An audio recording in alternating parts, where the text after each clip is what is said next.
Hello everyone, কেমন আছেন সবাই? আশা করছি সবাই অনেক ভালো আছেন। আজকে আমি ড্রয়িং রুমে সিম্পল কিছু ডেকোরেশন করব, সেগুলো শেয়ার করছি আপনাদের সাথে। এখানে আমি 3টা ওয়াল ক্যানভাস নিয়েছি। ক্যানভাসগুলোর পিছনে ডাবল সাইড টেপ দেওয়া আছে। আমি জাস্ট খুলে এটাকে একটু বসিয়ে দিলাম। দেয়ালের এই জায়গাটা একটু খালি ছিল আর নিচে আমি একটা ফ্লোরিং বেড করেছি। কর্নারে আমি এই ফুলটা দিচ্ছি যাতে করে একটু দেখতে সুন্দর লাগে। এটা আমি পুরোটাই কাস্টমাইজ করে বানিয়ে নিয়েছি।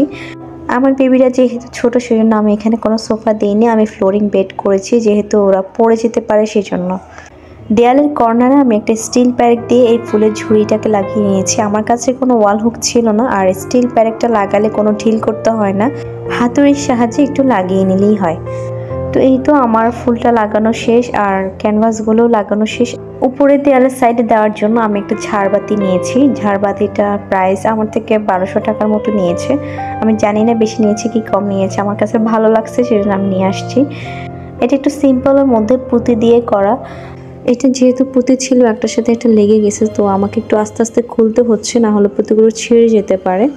উপরের অংশটা একটু ধারালো, যেহেতু হাত কেটে যেতে পারে তাই আমাকে একটু সাবধানের সাথে খুলতে হচ্ছে।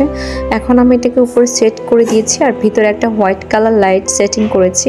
তো এই হচ্ছে ঝাড়বাতির ফাইনাল লুক। আর এখানে একটা ফুল দিয়েছি। কেমন লাগলো আমার আজকের ভিডিওটি সবাই কমেন্ট করে জানাবেন, আর আমার চ্যানেলটিকে সবাই সাবস্ক্রাইব করে দিবেন। সবাই ভালো থাকবেন, আল্লাহ হাফেজ।